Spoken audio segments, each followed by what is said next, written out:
पिछले 48 घंटों में बड़े सगीर पाको हिंद में जो कुछ हुआ है उसने पूरे खित्ते की टेक्टोनिक प्लेट्स को हिलाकर रख दिया है। वो इक्वेशंस जो 1947 से भी पहले सेट हुई थी अब ऐसे लगता है चेंज होने जा रही हैं। अफगानिस्तान के फॉरेन मिनिस्टर की दिल्ली में मौजूदगी और पाकिस्तान की अपने हमसाया मुस्लिम ममालिक से झड़प। आज की इस वीडियो में हम ये जानने की कोशिश करेंगे कि ये डेवलपमेंट्स किस तरह इस रीजन का फ्यूचर कोर्स चेंज कर सकती हैं। तालिबान से लड़ाई किस तरह पाकिस्तान के लिए नए चैलेंजेस खड़े कर सकती है और भारत को इस कॉन्फ्लिक्ट से कुछ फायदा पहुंचेगा या नहीं। आज की इस वीडियो में हम देखेंगे पाकिस्तान और अफगानिस्तान की रीसेंट झड़प और आने वाले दिनों में ये करंट डायनामिक्स किस तरह मुस्तकबिल को चेंज कर सकती हैं। आइए जानने की कोशिश करते हैं।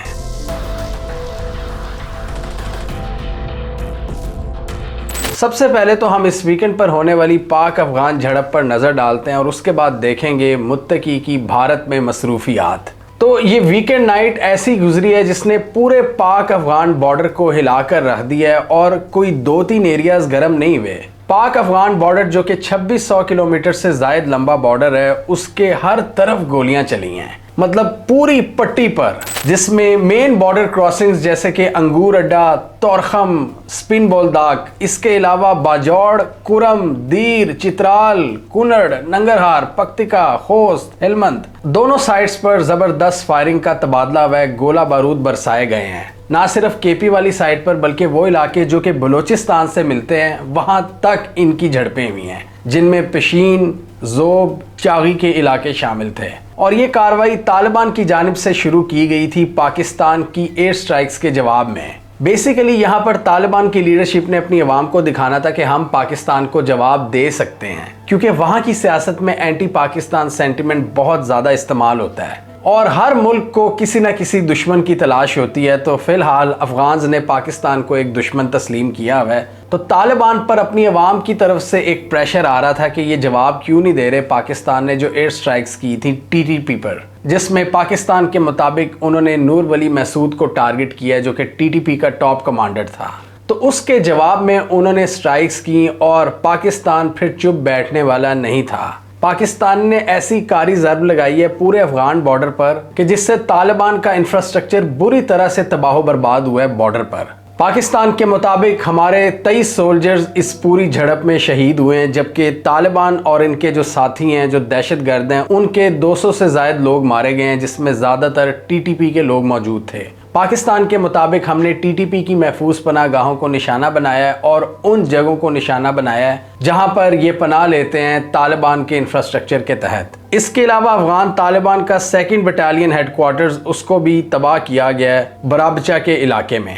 और पाकिस्तान ने ये अफगान हमलों के जवाब में तालिबान को एक बहुत मजबूत रिस्पॉन्स दिया है। यानी पाकिस्तान के मुताबिक अफगान तालिबान का जो इंफ्रास्ट्रक्चर है बॉर्डर के करीब, वहाँ पर टीटीपी के अड्डों को निशाना बनाया है जहाँ पर टीटीपी पनाह लेती है, और ऐसे बहुत से असलहे के डिपो जहाँ से टीटीपी असलहा हासिल करती है और पाकिस्तान के खिलाफ इस्तेमाल करती है। और इस हवाले से ISPR कॉन्स्टेंटली मीडिया के साथ फुटेजेस शेयर करता जा रहा था, जिसमें तकरीबन 21 पोस्टों पर हमने कब्जा हासिल किया है और मोस्ट प्रोबेबली बातचीत के बाद वो इनको वापस कर दी जाएंगी। और इसमें पाकिस्तान के मुताबिक इनकी एक बहुत इंपॉर्टेंट स्पिन बोलदाक पर पोस्ट यानी चमन बॉर्डर के करीब है असमतुल्ला करार कैंप, जहां पर पाकिस्तान के मुताबिक बहुत सी एंटी पाकिस्तान एक्टिविटीज़ प्लान की जाती हैं। और ये है कंधार की साइड पर, और कंधार में हमने आपको कई वीडियोज़ में बताया हुआ है ज़्यादा एंटी पाकिस्तान ग्रुप्स हैं। तालिबान के अंदर भी कई फैक्शंस हैं और इनमें जो 2 मेन फैक्शंस हैं, एक हक्कानी नेटवर्क है और एक कंधारी ग्रुप है। कंधारी ग्रुप जहां पर तालिबान के सुप्रीम लीडर अखूनज़ादा मौजूद हैं, मुल्ला अब्दुल गनी ब्रदर मौजूद हैं और मुल्ला याकूब जो मुल्ला उमर के बेटे हैं, जो कि काफ़ी एंटी पाकिस्तान है। और काबुल वाली साइड पर ज़्यादा हक्कानी नेटवर्क मौजूद है, जिनके बारे में पास्ट में ये कहा जाता था कि वो पाकिस्तान से हिदायत लेते हैं। यहाँ पर बहुत से एनालिस्ट का ख्याल है कि तालिबान ने यहाँ पर एक बहुत बड़ा ब्लंडर मारा है। कन्वेंशनल मिलिट्री कैपेबिलिटीज़ के ना होते हुए उन्होंने बॉर्डर पर एक जंग को इनवाइट किया है जिसमें पाकिस्तान ने क्लियर सुपीरियॉरिटी दिखाई है। वैसे तो अफगानिस्तान के बारे में ये ख्याल किया जाता है कि ये ग्रेवयार्ड ऑफ एम्पायर्स है, यानी यहाँ पर कोई बड़ी ताकत टिक नहीं सकती। और इस नैरेटिव को 80s में ISI ने भी बहुत ज़्यादा प्रोपेगेट किया था ताकि सोवियत यूनियन के सोल्जर्स डर जाएं। और ये बात किसी हद तक दुरुस्त भी है कि अफगानिस्तान में कोई सुपर पावर टिक नहीं सकती लॉन्ग टर्म के लिए।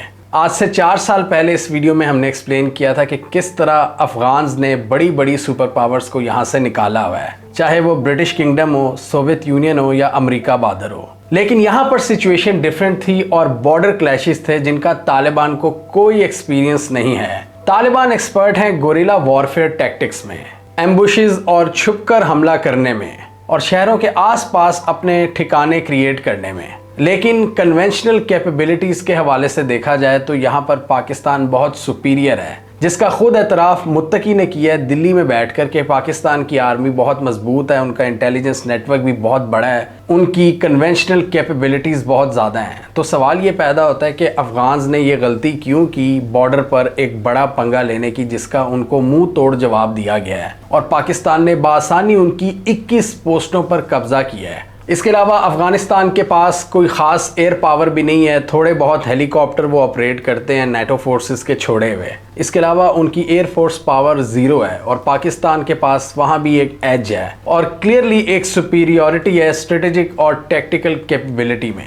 और तालिबान ने उस जगह पर एक ब्लेंडर मारा है जिसको वो डोमिनेट नहीं कर सकते थे, लेकिन रिस्पॉन्स देने के लिए उन पर प्रेशर भी बहुत ज़्यादा था, लिहाजा उन्होंने वो तो किया है। अपनी तरफ से उन्होंने बहुत ज़्यादा अपनी आवाम में ये दिखाने की कोशिश की है कि हमने ज़बरदस्त हमले किए हैं। तो जहाँ तक इस झड़प की बात है, पाकिस्तान ने क्लियरली यहाँ पर एक सुपीरियॉरिटी दिखाई है, एक डोमिनेंस दिखाई है और तालिबान को एक क्लियर पैगाम दिया है कि आप टीटीपी की सरपरस्ती बंद कर दें। एक खौफनाक कार्रवाई की है जिसके ज़रिए इनको एक मैसेज दिया गया है और इनको डराने की कोशिश की गई है। अब सवाल यही पैदा होता है कि क्या टीटीपी की कार्रवाइयाँ रुक जाएंगी? मुत्तकी ने दिल्ली में बैठकर पाकिस्तान पर यह इल्ज़ाम लगाया है कि पाकिस्तान इस सिचुएशन को कंट्रोल करना ही नहीं चाहता और हम पर गैर ज़रूरी इल्ज़ामात लगाता है। उनका ये कहना था कि हमारे और भी हमसाए हैं, उनको तो दहशतगर्दी के हवाले से मसला कोई नहीं है, लेकिन पाकिस्तान ही बार बार क्यों इल्ज़ाम लगाता है हम पर? पाकिस्तान अपना फेलियर हम पर थोपता है। उनके मुताबिक ये कार्रवाइयाँ पाकिस्तान के अंदर होती हैं, पाकिस्तान की इतनी चेक पोस्ट हैं, तो वो इसको कंट्रोल क्यों नहीं करते? उनके मुताबिक पाकिस्तान में ज़्यादातर लोग जंग नहीं चाहते, लेकिन एक मखसूस तबका है जो कुछ मफादात के पीछे इस जंग को हवा दे रहा है और ये बात वो दिल्ली में बैठकर कर रहे थे। और ये आने वाले दिनों में मज़ीद क्लियर होगा कि इस पूरी कार्रवाई से टीटीपी को किस हद तक नुकसान पहुंचा है। पिछले दिनों जो हमने तबाही देखी है टीटीपी के अटैक्स की, जिसमें हमारे बहुत ज़्यादा सोल्जर शहीद हो रहे हैं, मेजर कर्नल लेवल के लोग मारे जा रहे हैं, तो अब ये देखना बहुत इम्पॉर्टेंट होगा कि इस कार्रवाई के बाद किस हद तक वो डरे हैं या कितना उनका नुकसान हुआ है जिसकी वजह से उनकी कार्रवाइयों में कमी आएगी। ये तो था पाकिस्तान का एक टैक्टिकल एडवांटेज और टीटीपी को पैगाम जो एक कारी ज़र्ब लगाई है। लेकिन अगर पाकिस्तान ने फ्यूचर में दुरुस्त फैसले ना लिए तो long term strategic stability compromise भी हो सकती है। भारत के साथ ईस्टर्न फ्रंट हमेशा एक ख़तरे का शिकार रहता है। अब पोटेंशली आपने वेस्टर्न फ्रंट को भी गर्म कर लिया है और वो स्ट्रेटेजिक डेप्थ जो 80s और 90s में पाकिस्तान की स्ट्रेटजी थी कि अफगानिस्तान को एज अ एलाई यूज़ करना है भारत के ख़िलाफ़, वो फ़िलहाल ख़त्म हो चुकी है और ये एक मेजर टर्न ऑफ इवेंट्स है, एक अपसाइड डाउन फिनोमिना है कि चीज़ें कहाँ से कहाँ तक पहुँच गई हैं। वो तालिबान जो 90s में आपके एलाए थे भारत के ख़िलाफ़ और भारत ये इल्ज़ाम लगाता था कि आईएसआई तालिबान के साथ मिलकर हमारे जहाज़ अगवा करती है, हमारे एयरप्लेन्स को हाईजैक किया जाता है आईएसआई की मदद से। तालिबान के साथ मिलकर अब वही तालिबान भारत के साथ बैठे हुए हैं और पाकिस्तान उन्हीं तालिबान पर हमले कर रहा है। तो पाकिस्तान की ये स्ट्रेटेजिक डेप्थ तो अब ख़त्म हो चुकी है। कई एक्सपर्ट्स का तो ये भी ख्याल है कि तालिबान अब टीटीपी को एज अ स्ट्रेटेजिक डेप्थ की फ़िलॉसफी के तौर पर इस्तेमाल कर रहे हैं पाकिस्तान के ख़िलाफ़ और तालिबान की नई लीडरशिप अब नहीं चाहती कि वो पाकिस्तान के अंडर रहकर काम करे, इसलिए उन्होंने टीटीपी को एज अ टूल इस्तेमाल करना शुरू कर दिया है, जिसकी वजह से पाकिस्तान के सब्र का पैमाना लबरेज हो गया और पाकिस्तान ने तालिबान पर ही हमले शुरू कर दिए हैं। और ऑब्वियसली इस पुरानी स्ट्रेटेजिक पार्टनरशिप में एक बहुत बड़ी दरार आ गई है और तालिबान भी ये समझते हैं कि अब हमें पाकिस्तान की ज़रूरत नहीं है और इसी वजह से वो अपनी फॉरेन पॉलिसी को भी इंडिपेंडेंट लेकर चल रहे हैं और एक स्ट्रेटेजिक ऑटोनॉमी को वो एंजॉय करने की कोशिश कर रहे हैं, जिसमें वो चाइना से इंडिपेंडेंटली ताल्लुकात बना रहे हैं, रशिया से इंडिपेंडेंटली ताल्लुकात बना चुके हैं, भारत के साथ और इवन अमेरिका के साथ भी मुज़ाकरात कर रहे हैं।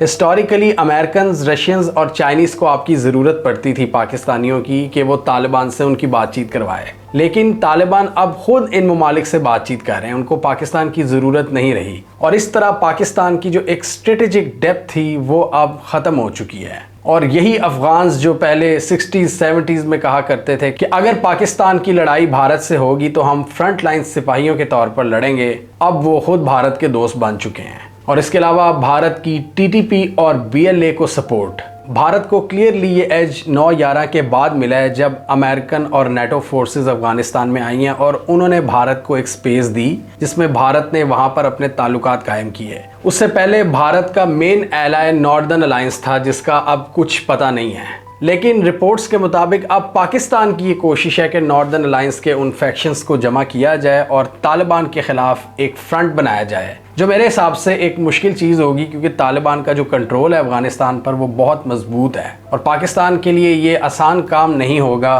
कि वहाँ पर किसी किस्म का कोई रिजीम चेंज करवाया जाए। दूसरी तरफ हम अफगानिस्तान के फॉरेन मिनिस्टर मुत्तकी की एक्टिविटीज़ देखें भारत में, तो वो दारुल उलूम देवबंद में मजहबी स्कॉलर से बातचीत कर रहे हैं और भारत के इन मजहबी रहनुमाओं का मीडिया से बातचीत करते हुए ये कहना था कि इन लोगों ने भी हमारी फ़िलॉसफी से ही तालीम हासिल की है, ये हमारी आइडियोलॉजी को मानते हैं और उसी आइडियोलॉजी के तहत उन्होंने बड़ी बड़ी सुपर पावर्स को शिकस्त दी हुई है। यानी वो खुद क्रेडिट लेने की कोशिश कर रहे थे और वहाँ पर बड़ा ज़बरदस्त इस्तकबाल किया गया मुत्तकी का और भारतीय मीडिया भी बड़े गुण गा रहा था तालिबान के, जो आज से 4-5 साल पहले इनको दहशतगर्द कह रहे थे और अब इनका ज़बरदस्त इस्तकबाल किया जा रहा है। भारत में बहुत से प्रोग्रेसिव्स और लिबरल्स ये इल्ज़ाम लगा रहे थे मोदी सरकार पर कि देखो मफादात की खातिर ये दहशतगर्दों को भी बाप बना लेते हैं। भारत में दारुल उलूम देवबंद की बात हो या दूसरे मकतबा फ़िक्र के जो सेंटर्स हैं, उन्होंने हमेशा भारत की रियासत को सपोर्ट किया है। इवन कश्मीर का जब स्पेशल स्टेटस ख़त्म किया था उसमें भी उन्होंने भारतीय सरकार को इंडोर्स किया था। डेफिनेटली इन मराकिज़ की भी बहुत सी मजबूरियां होती हैं, इन्होंने भारत के अंदर रहना है, लिहाजा ये भारतीय रियासत से कोई ज़्यादा लफड़ा नहीं करते। और इस बार हमने क्लियरली देखा है कि इन मराकिज़ की यानी दारुल उलूम देवबंद और भारतीय हुकूमत की एक ही स्ट्रेटजी थी, वो एक पेज पर थे कि तालिबान को अपनी साइड पर करना है और इसके लिए भारत ने उनका किसी हद तक इस्तेमाल भी किया है। आज से 12-13 साल पहले की एक फुटेज है भारत के national security adviser Ajit Doval की, जिसमें वो यही बात कर रहे थे कि हमें दारुल उलूम देवबंद का इस्तेमाल करना चाहिए तालिबान को अपनी साइड पर करने के लिए। तो अब फाइनली उनका जो ख्वाब था वो उसको पूरा कर रहे हैं, मसलकी कार्ड का इस्तेमाल किया जा रहा है। दूसरे मसाले की बात करें जैसे देवबंदी के साथ बरेलवी मकतबा फ़िक्र है, इन दोनों के मेन मराकिज़ भारत में हैं, लेकिन इनकी ज़्यादा एक्टिविटीज़ की बात करें तो अब वो पाकिस्तान में होती हैं, यानी पाकिस्तान भी इनको ओन करता है बहुत ज़्यादा, चाहे देवबंदीज़ हों या बरेलवीज़ हों। ये दोनों सुन्नी मसलक का हिस्सा हैं। लेकिन इस वक्त पाकिस्तान की सिचुएशन की बात करें तो पाकिस्तान की जो सरकार है वो इस वक्त इन दो मकतबा फ़िक्र के दो मेजर ग्रुप्स, जैसा कि एक तरफ तालिबान है और दूसरी तरफ है TLP, जबकि भारत को देखें और उनकी BJP सरकार जो बहुत ज़्यादा एंटी मुस्लिम समझी जाती है वो दारुल उलूम देवबंद का अपने मफाद के लिए इस्तेमाल कर रही है। और ये पाकिस्तान के लिए एक आई ओपनिंग डेवलपमेंट है कि जो लोग हमारी साइड पर होने चाहिए वो हमारे दुश्मनों से जाकर हाथ मिला रहे हैं। इससे क्लियर कट हमें यही समझ आती है कि पाकिस्तान को रिकन्सिलिएशन की ज़रूरत है और पाकिस्तानी सरकार को भी सोचना होगा कि वो कितनी तेज़ी से अपने सारे एलाइज को खोती जा रही है एक एक करके, चाहे वो KP हो, बलूचिस्तान हो, सिंध हो या पंजाब हो या फिर कश्मीर हो। इवन हर तरफ मसले मसाइल हैं और हर सूबे की पॉपुलेशन हुकूमत से खुश नहीं है। हुकूमत ने फॉरेन पॉलिसी के महाज पर बेशक बहुत सी कामयाबियां हासिल की होंगी, लेकिन जब तक आपकी इंटरनल पॉपुलेशन खुश नहीं है आपके मसाइल कम नहीं होने वाले। यहाँ सऊदीया आ जाए, चाइना आ जाए या अमेरिका आ जाए, जो मर्जी आ जाए, लेकिन जब तक आप अपने लोगों को खुश नहीं रखेंगे आप खुशहाली नहीं पा सकते। और इस वक्त पाकिस्तान के पूरे पॉलिटिकल स्पेक्ट्रम पर एक खलबली मची हुई है। पॉलिटिकल अनसर्टेनिटी अपनी पीक पर है, जिसकी वजह से बहुत सी फॉरेन कंपनीज पाकिस्तान छोड़कर जा रही हैं। ये एक बहुत ही नाजुक सूरत हाल है जिसका एक ही हल है, डायलॉग और रिकन्सिलिएशन। बहुत ज़्यादा लड़ाइयाँ और जंगें भी आपकी स्ट्रेटेजिक स्टेबिलिटी के लिए बेहतर नहीं हैं। आपका ईस्टर्न और वेस्टर्न फ्रंट अगर दोनों गर्म हैं और आपके मुल्क के अंदर लोग इतनी बड़ी तादाद में एहतजाज कर रहे हैं और वो डायरेक्ट काउंटर कर रहे हैं और स्टेट उनको काउंटर कर रही है, तो हालात किस तरह आगे चलेंगे। कम से कम अपने लोगों के साथ तो हुकूमत को बातचीत करनी चाहिए और वहाँ पर डंडा थोड़ा हल्का रखना चाहिए। हाँ, आप दुश्मनों को मारें डंडा, भारत को मारें, हम आपके साथ हैं, पूरा पाकिस्तान आपको सपोर्ट करता है, लेकिन बाकी जो मामला आते हैं हुकूमत को वहाँ पर रिकन्सिडरेशन की ज़रूरत है और रिकन्सिलिएशन की ज़रूरत है और हुकूमत देखे कि किस तरह अपने पुराने एलाइज को वो खो रही है। पाकिस्तान अफ़गानिस्तान के मुकाबले में एक मजबूत मुल्क है और अफ़गानिस्तान के साथ जंग का उनको ज़्यादा फ़ायदा होगा। वो अपनी आवाम को दिखा सकेंगे कि देखो हमने अपने से बेहतर मिलिट्री के साथ लड़ाई की है, जबकि पाकिस्तान एक प्रॉपर कंट्री है, प्रॉपर उसका डिफेंस है, न्यूक्लियर पावर है, हमारी IMF के साथ इंगेजमेंट्स हैं, दुनिया के बड़े बड़े फैसलों में हम शरीक होते हैं। तो लॉन्ग टर्म में इस पूरी लड़ाई का नुकसान पाकिस्तान को हो सकता है अगर पाकिस्तान ने चीज़ें सही तरह से मैनेज ना की। अफगानिस्तान की बात करें तो उनको कोई डर नहीं है किसी किस्म की स्टेबिलिटी का। स्ट्रेटेजिक स्टेबिलिटी पाकिस्तान की ज़रूरत है और अगर आपके दोनों फ्रंट गर्म हो जाते हैं तो आपकी स्ट्रेटेजिक स्टेबिलिटी बड़े भयानक तरीके से कॉम्प्रोमाइज़ हो जाएगी, जो हमें नहीं करना चाहिए।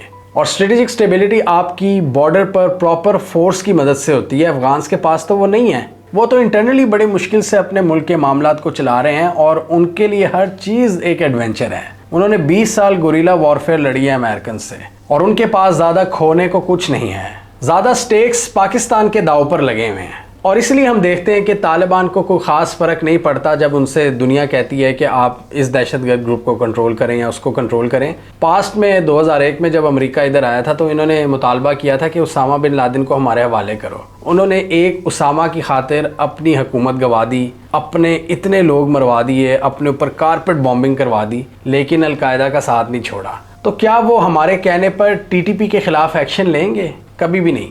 TTP उनके लिए एक स्ट्रेटेजिक डेप्थ है और उनके एलाइज में से है और अफगान तालिबान को ये डर है कि अगर हमने TTP के ख़िलाफ़ एक्शन लिया तो वो हमारे ख़िलाफ़ हथियार उठा सकते हैं। तो वहाँ पर उनका एक बॉन्ड है जो कि एक दूसरे को मदद प्रोवाइड करता है। TTP खुद तालिबान की एक प्रॉक्सी बन चुकी है जिसके बदले में वो उनको महफूज पनाहगाहें देते हैं और असलहा देते हैं। पाकिस्तान को यहाँ पर यही करना चाहिए कि इंटरनली अपने हालात को दुरुस्त करना चाहिए, पाक अफगान बॉर्डर पर सिक्योरिटी को सख्त करना चाहिए और इंटरनली इनके नेटवर्क्स को डिसमेंटल करना चाहिए। और अभी जो पाकिस्तान ने क्रॉस बॉर्डर कार्रवाई की है अफगानिस्तान के अंदर, इससे उम्मीद है कि TTP की कार्रवाइयों में कमी आएगी और ये देखना बहुत ज़रूरी होगा कि किस हद तक इस ऑपरेशन की वजह से TTP डिसमेंटल हुई है। और जैसे हमने पिछली वीडियो में कहा था कि इस मसले के हल के लिए पाकिस्तान को एक मल्टी प्रोंग स्ट्रेटजी की ज़रूरत है जिसमें प्रेशर बढ़ाया जाए अफगान तालिबान पर, इसके अलावा उनसे डायलॉग भी जारी रखा जाए, ओवरऑल मुल्क में एक रिकन्सिलिएशन का एनवायरनमेंट पैदा किया जाए